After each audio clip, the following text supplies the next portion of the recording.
Hello everyone, नमस्कार साथियों। मेरा नाम है अनिमेश गौड़ और आपका स्वागत है हमारे यूट्यूब चैनल CHO वाला पे। हम इस चैनल पे आपको पढ़ाएंगे जितने भी कॉम्पिटिटिव एग्जाम में जितने भी इम्पोर्टेंट टॉपिक है जिसमें से क्वेश्चन आते हैं वो सारे टॉपिक हम आपको पढ़ाएंगे इस चैनल पे। और हम वही टॉपिक लेंगे जिसमें से क्वेश्चन आते हैं और पहले हम आपको थ्योरी पढ़ाएंगे और उसके बाद आपको उस थ्योरी से रिलेटेड जो भी MCQ है वो आपको करवाएंगे। तो सबसे पहले हम सबसे इम्पोर्टेंट टॉपिक लेते हैं साइकेट्रिक सब्जेक्ट से। सबसे इम्पोर्टेंट टॉपिक साइकेट्रिक सब्जेक्ट का लेते हैं जिसमें से सबसे ज्यादा क्वेश्चन आते हैं जो नोट सेट और CHO में पूछे जाते हैं।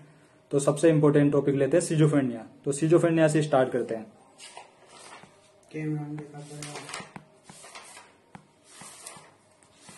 सिजोफ्रेनिया की बात करते हैं। सबसे पहले सिजोफ्रेनिया टॉपिक से बात करते हैं। तो जो सिजोफ्रेनिया शब्द है वो खोजा गया था यूग्यान ब्लूलर नाम के साइंटिस्ट के द्वारा। सिजोफ्रेनिया वर्ड किसने दिया था? तो सिजोफ्रेनिया वर्ड जो है वो दिया था यूग्यान ब्लूलर। यूग्यान ब्लूलर नाम के साइंटिस्ट ने सिजोफ्रेनिया वर्ड दिया था। सिजोफ्रेनिया शब्द जो है वो यूग्यान ब्लूलर ने दिया था, लेकिन इससे पहले सिजोफ्रेनिया को सिजोफ्रेनिया के नाम से नहीं जाना जाता था। इसको सिजोफ्रेनिया को पहले दूसरे नाम से जाना जाता था। तो सिजोफ्रेनिया को पहले डेमेंशिया प्रीकोक्स नाम से जाना जाता था। डेमेंशिया प्रीकोक्स। सिजोफ्रेनिया को पहले डेमेंशिया प्रीकोक्स नाम से जाना जाता था। और जो डेमेंशिया प्रीकोक्स वर्ड है वो दिया था इमाइल क्रेपलिन ने। तो डायरेक्ट क्वेश्चन आ सकता है कि डेमेंशिया प्रीकोक्स शब्द जो है वो किसने दिया था? तो डेमेंशिया प्रीकोक्स शब्द दिया था इमाइल क्रेपलिन नाम ने के साइंटिस्ट ने। और सिजोफ्रेनिया जो है सिजोफ्रेनिया वर्ड वो कॉइंड किया गया था यानी दिया गया था यूग्यान ब्लूलर नाम के साइंटिस्ट के द्वारा। तो ये दो क्वेश्चन बन गए कि सिजोफ्रेनिया वर्ड किसने दिया? यूग्यान ब्लूलर ने।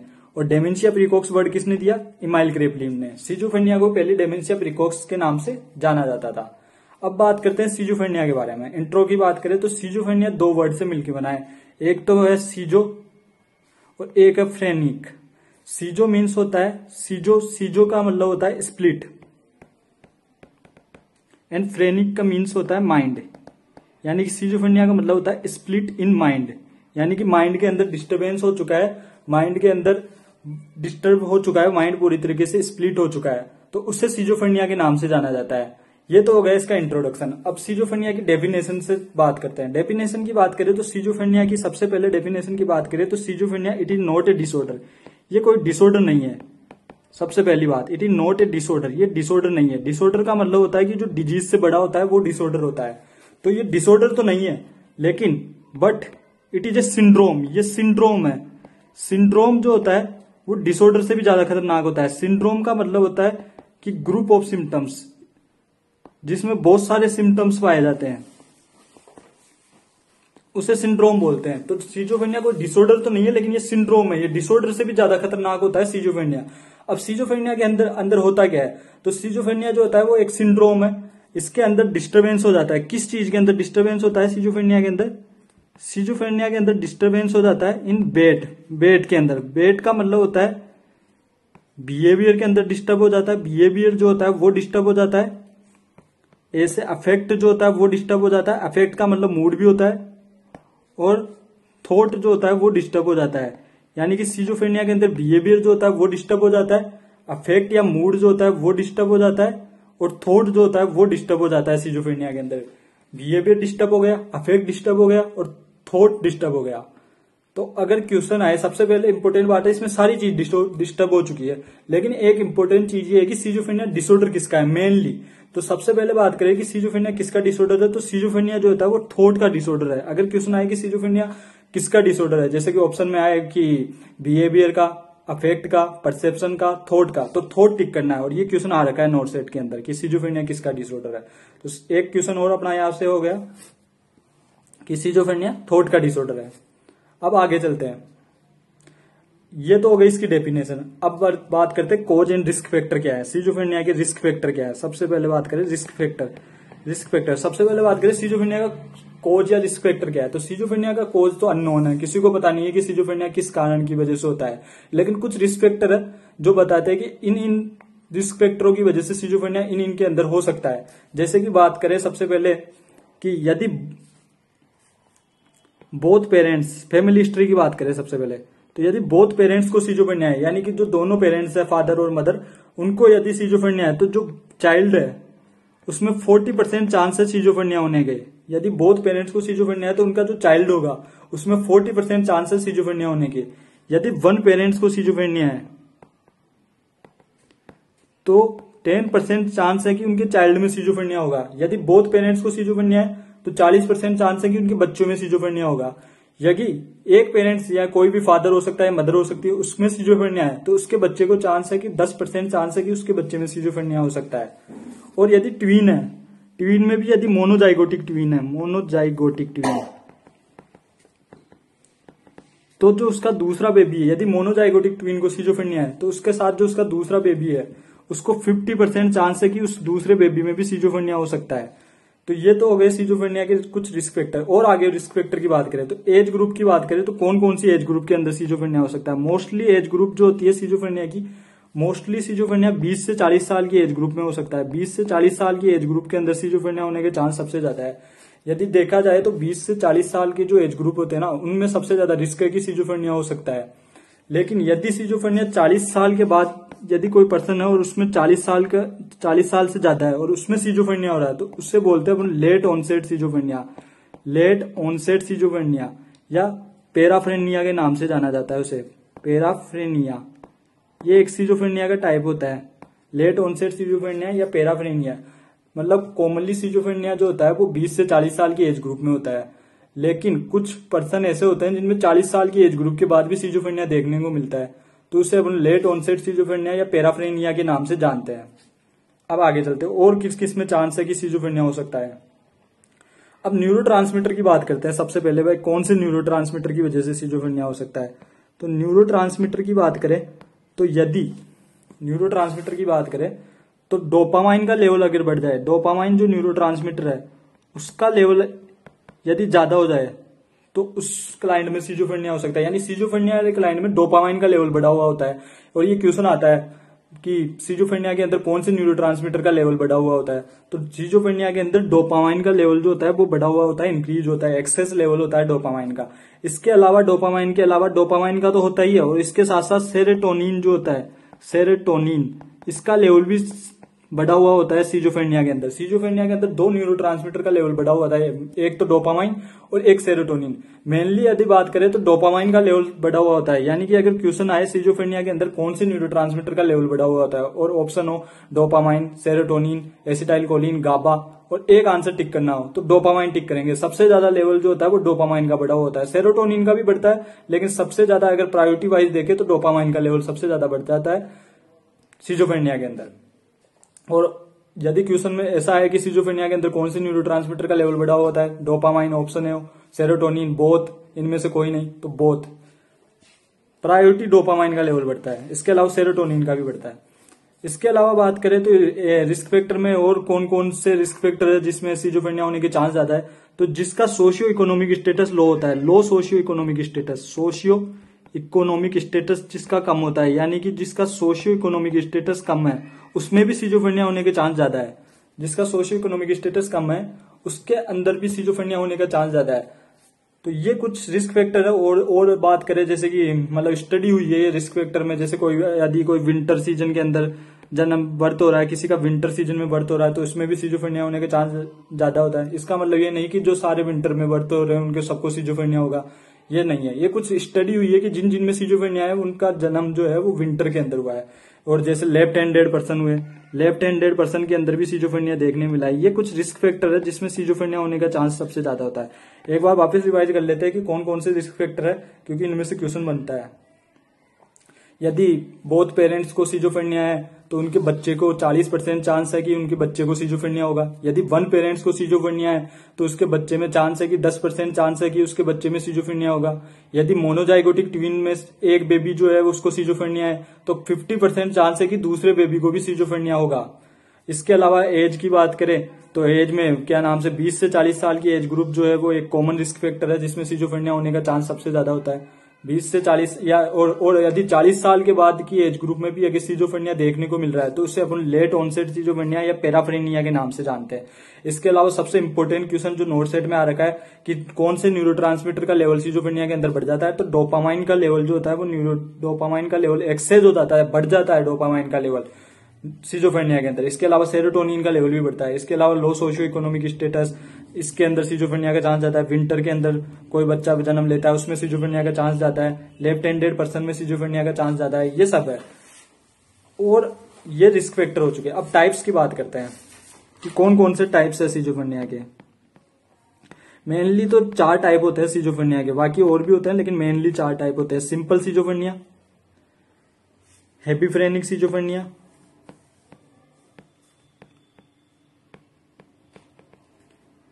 केटाटोनिक सिजोफ्रेनिया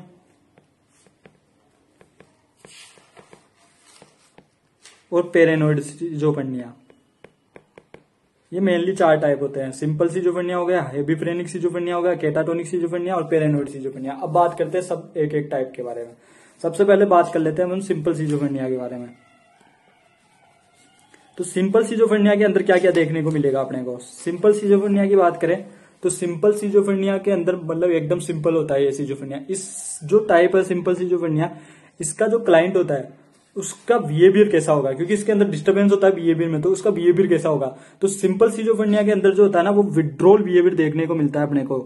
सिंपल सिजोफ्रेनिया के अंदर कौन सा बिहेवियर देखने को मिलता है, विड्रॉल बिहेवियर। विड्रॉल बिहेवियर का मतलब होता है कि जो क्लाइंट होता है, जो पेशेंट होता है, वो एकदम विड्रॉल हो जाता है, सोशली आइसोलेट हो जाता है। उसे कोई मतलब नहीं है कि क्लाइंट कौन क्या कर रहा है क्या नहीं कर रहा, वो बस खुद ही के हाल में मस्त रहता है। एकदम विड्रॉल बिहेवियर देखने को मिलता है सिंपल सिजोफ्रेनिया के अंदर।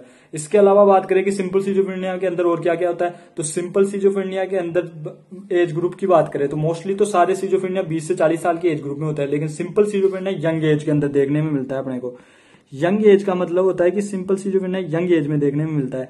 यंग एज का मतलब होता है 15 से 25 साल में की एज ग्रुप के अंदर। मोस्टली तो सिजोफ्रेनिया की अभी पढ़े थे अपन कि सिजोफ्रेनिया जो होता है वो 20 से 40 साल की एज ग्रुप में देखने में मिलता है, लेकिन जो सिंपल सिजोफ्रेनिया है ये यंग एज के अंदर देखने में मिलता है, 15 से 25 साल की एज ग्रुप के अंदर। इसके अलावा बात करें तो बिहेवियर बता ही दिया कि विड्रॉल बिहेवियर होता है, एकदम सोशली आइसोलेट हो जाता है, उसे कुछ पता नहीं है कि क्या चल रहा है क्या नहीं हो रहा। इसके अलावा और बात करें कि सिंपल सिजोफ्रेनिया के अंदर और क्या होता है, तो सिंपल सिजोफ्रेनिया के अंदर सब प्रोग्नोसिस की बात करते हैं। सबसे पहले प्रोग्नोसिस क्या होती है। प्रोग्नोसिस का मतलब होता है ठीक होने की दर, ठीक होने की संभावना, कि इस क्लाइंट की ठीक होने की संभावना कितनी है, ये कहलाता है प्रोग्नोसिस। तो ठीक होने की संभावना जो होती है वो प्रोग्नोसिस होती है। तो सिंपल सिजोफ्रेनिया की प्रोग्नोसिस क्या है, इसकी ठीक होने की संभावना कितनी है, तो इसकी इसमें से क्वेश्चन आता है प्रोग्नोसिस से। डायरेक्ट क्वेश्चन पूछ सकता है कि सिंपल सिजोफ्रेनिया में प्रोग्नोसिस क्या होगी। तो इसकी जो प्रोग्नोसिस होती है सिंपल सिजोफ्रेनिया की वो बहुत वर्स्ट होती है। वर्स्ट का मतलब होता है बहुत खराब, कि ये जो सिंपल सिजोफ्रेनिया होता है ना, ये इसकी ठीक होने की संभावना बहुत कम है, बहुत ज्यादा कम। वर्स्ट संभावना है इसके ठीक होने की, कि जो सिंपल सिजोफ्रेनिया का क्लाइंट है वो वर्स्ट है, इसकी प्रोग्नोसिस बहुत खराब संभावना है कि ये ठीक हो सकता है। तो इसमें से डायरेक्ट क्वेश्चन आ जाए कि सिंपल सिजोफ्रेनिया की प्रोग्नोसिस क्या होती है, तो वर्स्ट प्रोग्नोसिस होती है सिंपल सिजोफ्रेनिया की। और अब वर्स्ट प्रोग्नोसिस है तो ईसीटी की बात करें तो ईसीटी जो होती है ना सिंपल सिजोफ्रेनिया वाले क्लाइंट के अंदर, ईसीटी जो होती है ना वो इफेक्टिव नहीं होती, नॉट इफेक्टिव। यानी कि ईसीटी जो होती है इलेक्ट्रोकन्वल्सिव थेरेपी, जो आगे पढ़ेंगे अपन, जो ईसीटी होती है ये ईसीटी सिंपल सिजोफ्रेनिया वाले क्लाइंट में इफेक्टिव नहीं होती। ईसीटी से अपन ट्रीटमेंट करते हैं सिंपल सिजोफ्रेनिया वाले क्लाइंट का, तो ये जो ईसीटी होती है वो इफेक्टिव नहीं होती सिंपल सिजोफ्रेनिया वाले क्लाइंट में, इसीलिए तो इसकी प्रोग्नोसिस बहुत ज्यादा वर्स्ट है। अब ये हो गया, ये सिंपल सिजोफ्रेनिया कंप्लीट हो गया। आगे क्वेश्चन मतलब ऐसे ही याद करने हैं अपने को पॉइंट के अंदर। तो सिंपल सिजोफ्रेनिया में सबसे पहले बात करें तो इसमें विड्रॉल बिहेवियर देखने में मिलता है। दूसरे ये यंग एज ग्रुप के अंदर देखने में मिलता है, 15 से 25 साल के एज ग्रुप में। तीसरी इसकी प्रोग्नोसिस ठीक होने की संभावना बहुत ज्यादा वर्स्ट है, बहुत ज्यादा खराब है। चौथी इसकी ईसीटी की बात करें तो इसमें ईसीटी डायरेक्ट क्वेश्चन आ सकता है कि सिंपल सिजोफ्रेनिया में ईसीटी इफेक्टिव है या नहीं है, तो अपना आंसर होगा कि सिंपल सिजोफ्रेनिया में ईसीटी इफेक्टिव नहीं है। ये पहला टाइप हो गया सिंपल सिजोफ्रेनिया। आगे चलते हैं दूसरे टाइप की तरफ। दूसरा टाइप लेते हैं हेपिफ्रेनिक सिजोफ्रेनिया। हेपिफ्रेनिक सिजोफ्रेनिया, हेपिफ्रेनिक सिजोफ्रेनिया की बात करें, हेपिफ्रेनिक सिजोफ्रेनिया को एक दूसरे नाम से भी जाना जाता है, जिसका दूसरा नाम होता है डिसऑर्गेनाइज्ड सिजोफ्रेनिया। हेपिफ्रेनिक जो सिजोफ्रेनिया होता है इसको डिसऑर्गेनाइज्ड सिजोफ्रेनिया के नाम से भी जाना जाता है, डिसऑर्गेनाइज्ड सिजोफ्रेनिया। हेपिफ्रेनिक सिजोफ्रेनिया को डिसऑर्गेनाइज्ड सिजोफ्रेनिया के नाम से जानते हैं। हेपिफ्रेनिक सिजोफ्रेनिया में क्या होता है, तो सबसे पहले बिहेवियर की बात करते हैं। हेपिफ्रेनिक सिजोफ्रेनिया या डिसऑर्गेनाइज्ड सिजोफ्रेनिया का जो क्लाइंट होता है उसका जो बिहेवियर होता है वो बहुत ज्यादा रिग्रेसिव बिहेवियर होता है। रिग्रेसिव बिहेवियर का मतलब होता है कि बहुत ज्यादा एग्रेसिव होता है, वो उसको गुस्सा बहुत ज्यादा आता है, बहुत ज्यादा रिग्रेसिव बिहेवियर होता है हेपिफ्रेनिक या डिसऑर्गेनाइज्ड सिजोफ्रेनिया के क्लाइंट का। या बात करें तो चाइल्डिश बिहेवियर शो करता है, या तो वो बहुत ज्यादा एग्रेसिव बिहेवियर शो करेगा, रिग्रेसिव बिहेवियर शो करेगा, या चाइल्ड जैसा बिहेवियर शो करेगा, बच्चों के जैसा बिहेवियर शो करेगा। हेबीफ्रेनिक या डिसऑर्गेनाइज्ड सिजोफ्रेनिया का जो क्लाइंट होता है वो अपने को आस पड़ोस में देखने में मिल जाएगा आपको। जैसे कि आप कभी भी बस स्टैंड या कहीं पे भी आपने देखा होगा कोई क्लाइंट है जो एकदम किसी पे पत्थर फेंकने लग जाता है, कभी कभी भी अचानक किसी पे पत्थर फेंकने लग जाएगा। तो ये जो क्लाइंट है ये हेबीफ्रेनिक सिजोफ्रेनिया का क्लाइंट है, ये आसपास देखने में मिल जाता है बहुत। तो इसका जो बिहेवियर होता है वो या तो रिग्रेसिव या एग्रेसिव बिहेवियर यानी गुस्सा करेगा, या चाइल्ड जैसा बिहेवियर, बच्चों के जैसा बिहेवियर शो करेगा। इसके अलावा बात करें तो ये कॉमन एज ग्रुप जो 20 से 40 साल की एज ग्रुप है उसी में देखने में मिलता है। 20 से 40 साल की जो एज ग्रुप है उसी में हेबीफ्रेनिक सिजोफ्रेनिया देखने को मिलता है। ये और हेबीफ्रेनिक सिजोफ्रेनिया की बात करें प्रोग्नोसिस की, यानी इसकी ठीक होने की संभावना कितनी है, तो इसकी भी जो ठीक होने की संभावना है, इसकी भी जो प्रोग्नोसिस है हेबीफ्रेनिक सिजोफ्रेनिया की, ये पुअर है। हाँ, उससे तो ठीक है, सिंपल सिजोफ्रेनिया से तो उसकी तो बहुत ज्यादा खराब थी, भ्रष्ट थी, लेकिन इसकी थोड़ी पुअर है, इसकी भी ठीक नहीं है, ये भी ठीक होने की संभावना कम है, लेकिन सिंपल से थोड़ी सी ज्यादा है। पुअर प्रोग्नोसिस है, यानी डायरेक्ट क्वेश्चन आएगा कि हेबीफ्रेनिक सिजोफ्रेनिया की प्रोग्नोसिस क्या है, ऑप्शन होगा वर्स्ट, पुअर, बेस्ट, गुड। तो पुअर प्रोग्नोसिस है इसकी, वर्स्ट तो नहीं है, ज्यादा खराब तो नहीं है, लेकिन पुअर है। ईसीटी की बात करें तो ईसीटी जो होती है वो इसमें भी इफेक्टिव नहीं होती है। हेबीफ्रेनिक सिजोफ्रेनिया के अंदर भी ईसीटी जो है वो इफेक्टिव नहीं है, नॉट इफेक्टिव। ईसीटी भी हेबीफ्रेनिक सिजोफ्रेनिया के अंदर इफेक्टिव नहीं है।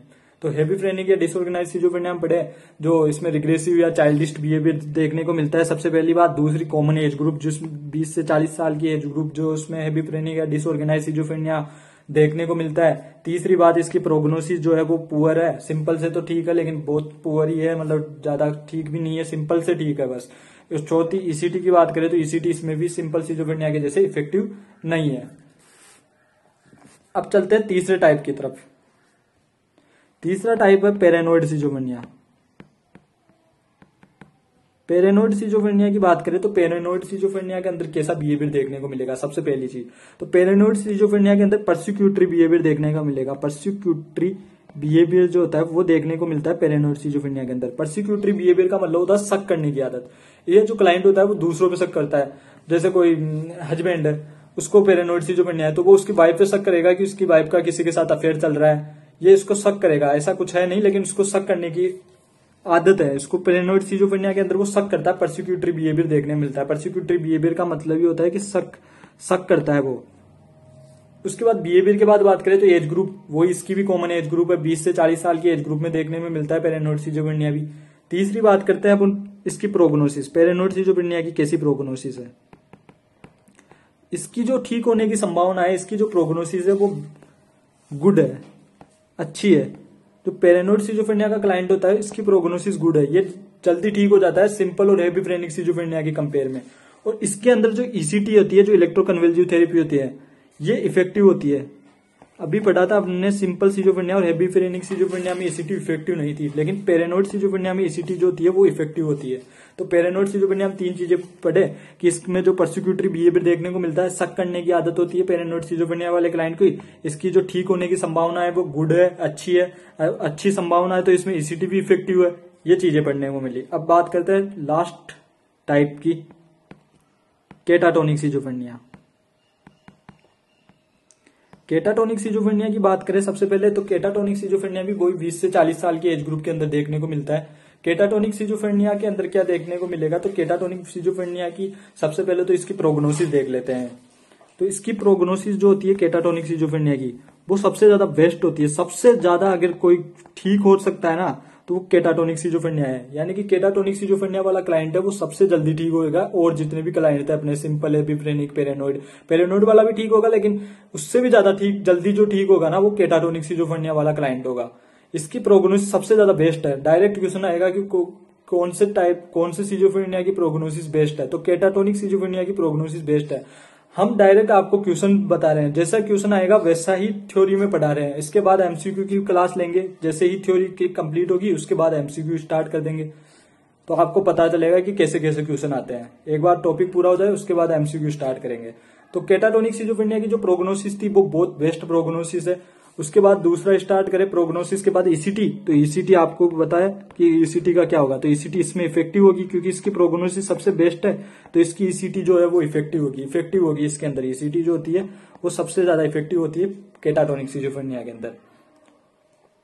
दूसरी बात करें अब इसके बिहेवियर की, तो केटाटोनिक सिजोफ्रेनिया दो प्रकार का होता है। एक होता है केटाटोनिक एक्साइटमेंट और एक होता है केटाटोनिक एक्साइटमेंट, और एक होता है केटाटोनिक एक्साइटमेंट और एक होता है क्या नाम से, केटाटोनिक स्टूपर। केटाटोनिक एक्साइटमेंट और केटाटोनिक स्टूपर। एक्साइटमेंट जो केटाटोनिक एक्साइटमेंट वाला क्लाइंट होता है, केटाटोनिक सिजोफ्रेनिया के दो टाइप होते हैं, केटाटोनिक एक्साइटमेंट, केटाटोनिक स्टूपर। केटाटोनिक एक्साइटमेंट वाला जो क्लाइंट होता है ये एकदम एनिमल जैसा बिहेवियर शो करता है, वाइल्डिस्ट जो एनिमल होते हैं ना उनके जैसा बिहेवियर शो करता है, एनिमल लाइक बिहेवियर शो करता है केटाटोनिक एक्साइटमेंट वाला क्लाइंट।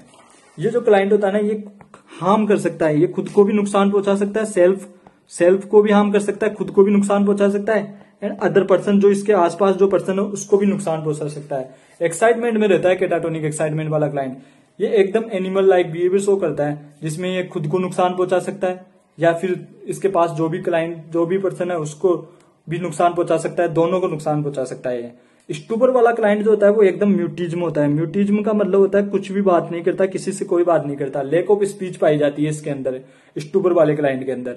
इसका जो बिहेवियर होगा वो कुछ चीज से कुछ बात नहीं करेगा, एकदम डिप्रेशन लाइक जो डिप्रेशन वाला पर्सन होता है वैसा ही बिहेवियर शो करता है केटाटोनिक स्टूपर वाला क्लाइंट, एकदम म्यूटिज्म लाइक रहता है। इसके अलावा बात करें केटाटोनिक स्टूपर में तो वैक्सी फ्लेक्सिबिलिटी देखने में मिलती है अपने को केटाटोनिक स्टूपर वाले क्लाइंट के बारे में।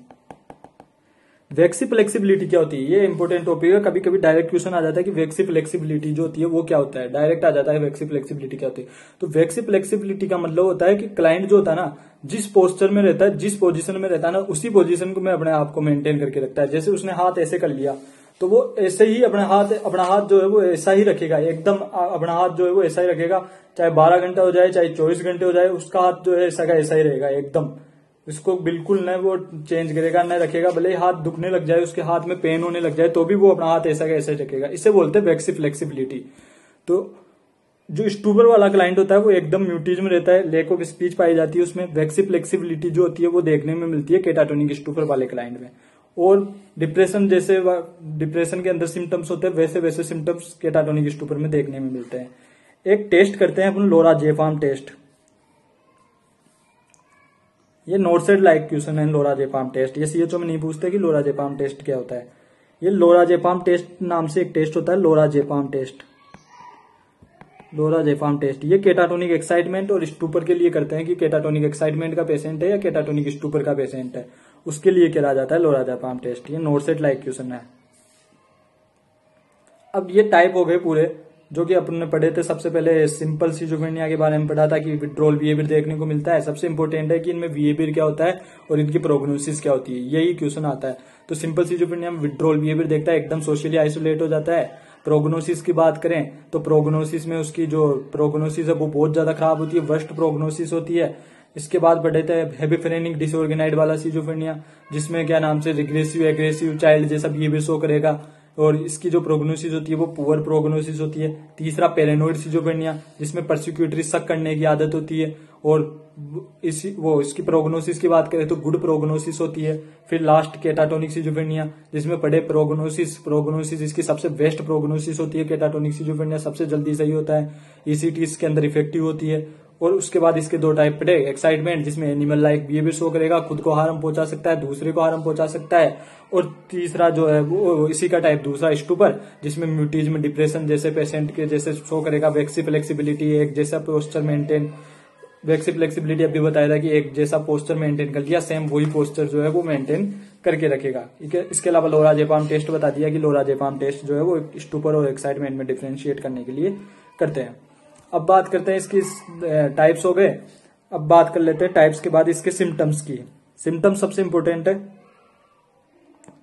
सिम्टम्स की बात करें तो सिम्टम्स में जो युगान बिलुलर है उन्होंने ही दिया था, युगान बिलुलर ये सीएचओ लाइक क्वेश्चन। युगान बिलुलर ने दिया था 4A सिम्टम दिया था युगान बिलुलर ने। ये सबसे इंपॉर्टेंट क्वेश्चन है कि युगान बिलुलर ने कौन से सिम्टम दिए थे या 4A सिम्टम किसने दिए थे, तो युगान बिलुलर ने दिए थे। 4A सिम्टम कौन कौन से, ये सबसे इंपॉर्टेंट है। सबसे पहले है ऑटिस्टिक थिंकिंग या ऑटिज्म भी बोलते हैं इसको, ऑटिस्टिक थिंकिंग। दूसरा है, पहले लिख देते हैं 4A सिम्टम क्या है फिर बताऊंगा इनमें क्या क्या है। ऑटिस्टिक थिंकिंग हो गए। दूसरा एम्बी बैलेंस, ये क्वेश्चन आ सकता है, इंपॉर्टेंट है। दूसरा एम्बिवेलेंस, तीसरा associative looseness,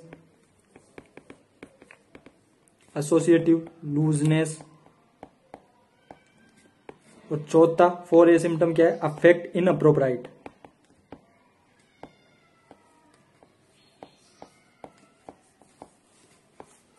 autistic thinking, ambivalence, associative looseness और अफेक्ट इनअप्रोप्राइट। इसमें से क्वेश्चन आता है कि युगान बिल्यूलर का 4A सिम्टम इनमें से कौन सा नहीं है।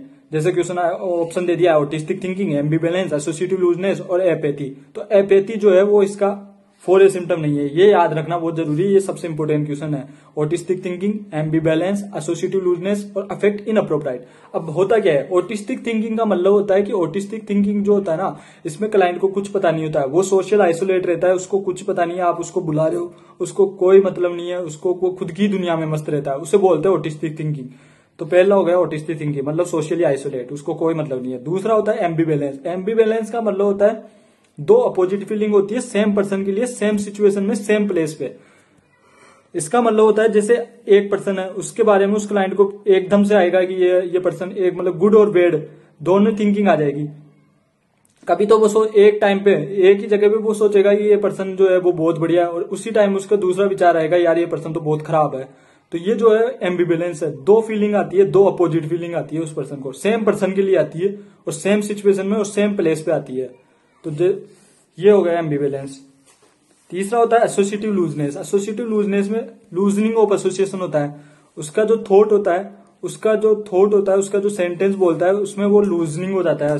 लूजनिंग ऑफ एसोसिएशन होता है, उसमें थॉट में उसका जो कनेक्शन नहीं होता है। एक थॉट सोच रहा है, अचानक दूसरा थॉट आ जाएगा, फिर उस थॉट को छोड़ के दूसरे एक सेंटेंस बोल रहा है, उसको छोड़ के दूसरा सेंटेंस बोलने लग जाएगा, उसको छोड़ के तीसरा सेंटेंस बोलने लग जाएगा। तो उसके जो थॉट होता है ना उसमें वही नहीं है, कनेक्शन नहीं है। एसोसिएशन का मतलब होता है कनेक्शन नहीं है। लूज एसोसिएशन में लूजनेस हो गया, लूजनिंग हो गया, उसका एसोसिएशन लूज हो चुका है, खत्म हो चुका है। चौथा होता है अफेक्ट इनअप्रोप्राइट। अफेक्ट इनअप्रोप्राइट, अफेक्ट का मतलब मैंने आपको समझाया था कि अफेक्ट का मतलब मूड भी होता है। अफेक्ट इनअप्रोप्राइट का मतलब होता है कि उसका जो अफेक्ट मूड जो होता है ना वो सेम नहीं रहता है, उसका जो मूड होता है वो चेंज हो जाता है बार बार। जैसे कि क्या नाम से, हंसने वाली जगह है वहां तो वो रोता है, और रोने वाली जगह है वहां पे वो हंसता है। जैसे किसी ने जोक सुनाया तो उस जोक को सुन के सब हंसते हैं, लेकिन जो ये सिजोफ्रेनिया वाला क्लाइंट होता है वो उस जोक को सुनकर रोने लग जाता है, उसका मूड ही सही नहीं है। अफेक्ट इनअप्रोप्राइट होता है, हंसने वाली जगह रोता है और रोने वाली जगह हंसता है। ये उसके 4A सिम्टम है युगान बिल्यूलर के। मैंने आपको एक्सप्लेन भी कर दिया इनका मतलब क्या है, इतना ज्यादा आएगा नहीं सीएचओ के लायक देख के। तो सीएचओ में क्वेश्चन ये आ सकता है कि इनमें से कौन सा नहीं है, या इनमें से 4A सिम्टम कौन से हैं, या 4A सिम्टम किसने दिए थे, ऐसा क्वेश्चन आता है। नोट सेट लाइक भी मैंने आपको बता दिया, इनका अर्थ जो भी था, मीनिंग समझा दिया।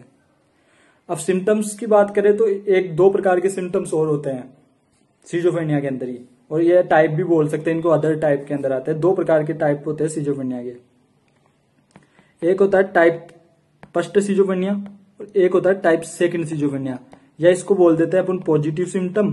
टाइप फर्स्ट को ही पॉजिटिव सिम्टम बोलते हैं, पॉजिटिव सिम्टम, और टाइप सेकंड को बोलते हैं नेगेटिव सिम्टम।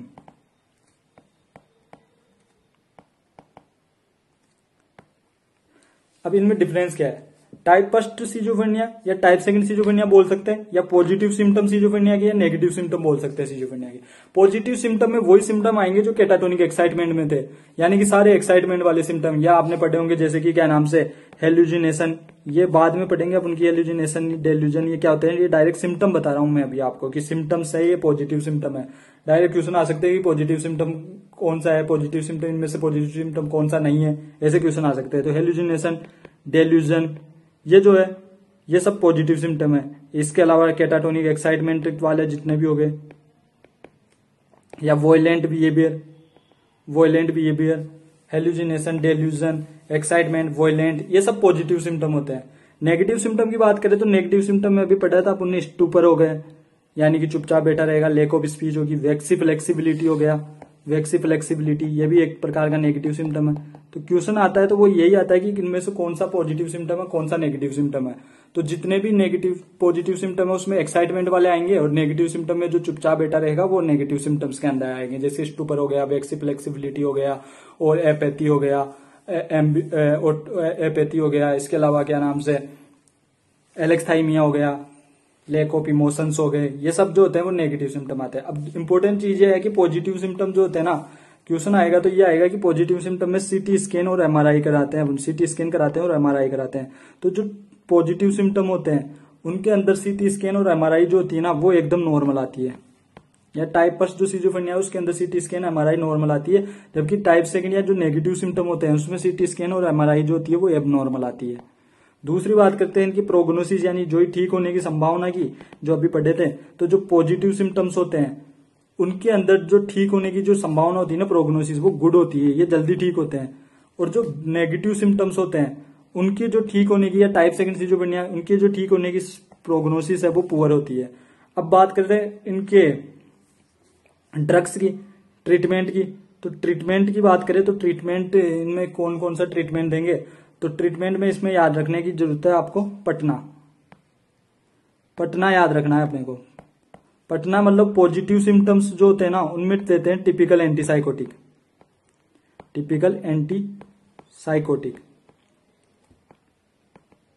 और जो नेगेटिव सिम्टम्स होते हैं उनमें देते हैं एटिपिकल एंटीसाइकोटिक।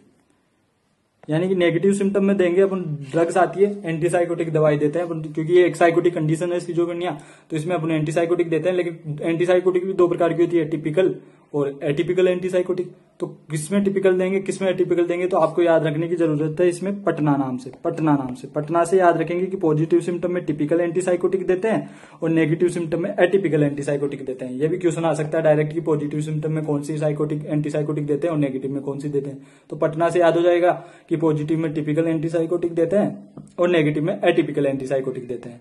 ये इंपॉर्टेंट है। बाकी ये हो चुका है पूरा। अब बात करते हैं इसके क्या नाम से, ये तो हो गया सिम्टम्स हो गए जो इंपॉर्टेंट थे।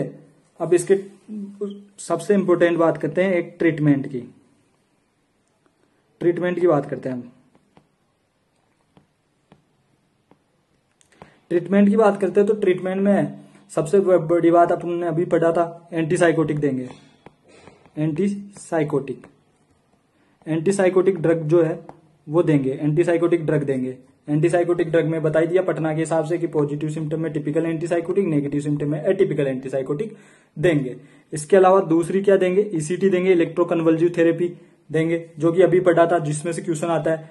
इस इलेक्ट्रोकन्वल्सिव थेरेपी में बताया था कि पैरानोइड सिजोफ्रेनिया और क्या नाम से केटाटोनिक सिजोफ्रेनिया, इन दोनों के अंदर ईसीटी जो होती है वो इफेक्टिव होती है। और जो दो पढ़े थे हेविफ्रेनिक और सिंपल सिजोफ्रेनिया, इसके अंदर ईसीटी जो होती है वो नॉट इफेक्टिव नहीं होती। तो ईसीटी किसके अंदर देंगे, पैरानोइड और केटाटोनिक के अंदर देंगे ईसीटी। तीसरी चीज दोगे वो होगी साइकोथेरेपी, तीसरी साइकोथेरेपी देंगे। साइकोथेरेपी के अंदर